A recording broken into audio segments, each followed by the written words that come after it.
பராசக்தி திரைப்படம் இப்போ ரிலீஸ் ஆக போகுது. அதை பற்றின ஒரு செய்தி வந்திருக்குது. அருமையான செய்தி, அண்ணாவை பற்றினது. பராசக்தி திரைப்படம் என்று வெளியாகிறது. சென்சார் போர்டு அநியாயமாக நீக்கிய காட்சிகளில் ஒன்று பேரறிஞர் அண்ணாவின் முத்திரை பேச்சு. படத்தில் நீக்கினாலும் அவரது அந்த பேச்சும் எழுச்சரியும் இன்றும் நிலைத்து நிற்கிறது, இணையத்திலும் வைரலாகி வருகிறது. அவரது உரை இதுதான். அந்த உரையை கேளுங்க. எடுத்துச் சொல்லுகிறேன் மொழியை பற்றிய கருத்தை. இப்பொழுது ஆங்கிலமும் தமிழும் நம்மிடத்தில் இருக்கின்ற நேரத்தில் இந்தியை இணைப்பு மொழியாக கொள்ள வேண்டும் என்று நமக்கு அறிவுறுத்துகிறார்.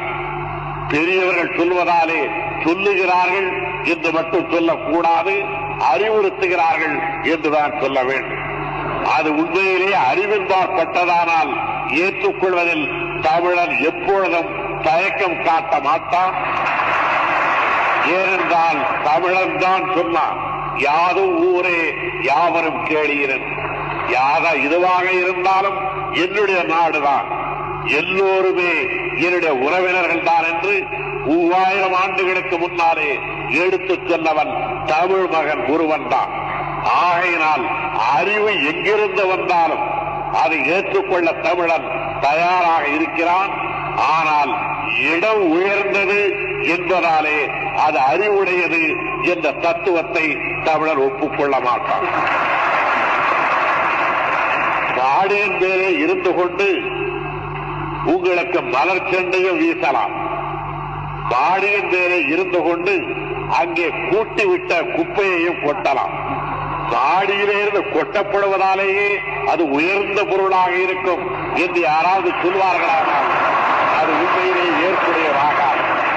ஆகையினால் தரப்படுகின்ற பொருள் எப்படிப்பட்டது என்பதைத்தான் கவனிக்க வேண்டுமே தவிர அது எங்கிருந்து தரப்படுகிறது என்பது முக்கியமானதல்ல. அதனால்தான் நக்கீரன் சொன்னான், நெற்றிக்கண்ணை காட்டிடனும் குற்றம் குற்றமே என்று சொன்னான். அதைவிட பெரியவராக இன்றைய தினம் நமக்கு பலரை சொல்லப் போகிறார்கள். மற்ற எவ்வளவு பெரியவராக இருந்தாலும் அனைவரும் 2 கண் உடையவர்கள். சிலருக்கு அந்த 2 கண் கூட சரியாக இருப்பதில்லை. 3 கண்ணை காட்டிய பொழுதே குற்றம் என்றால் குற்றம்தான் என்று சொன்ன மரபின் வழி வந்து கொண்டிருக்கிற நாங்கள் இந்தியாவினுடைய ஒற்றுமைக்காக இந்தியை புகுத்து. பாசிசம் எந்த அளவு வேலை செய்கிறதுன்னு நம்ம பார்த்தோம். அதாவது நாட்டு மக்களுக்கு உண்மை போய் சேர்ந்துடக்கூடாது. இந்தி மொழி எதிர்ப்பு இங்கே இருந்ததை அண்ணா மூலியமாக வந்ததை காமிக்கக்கூடாதுங்கிறத கட் பண்ணாங்க.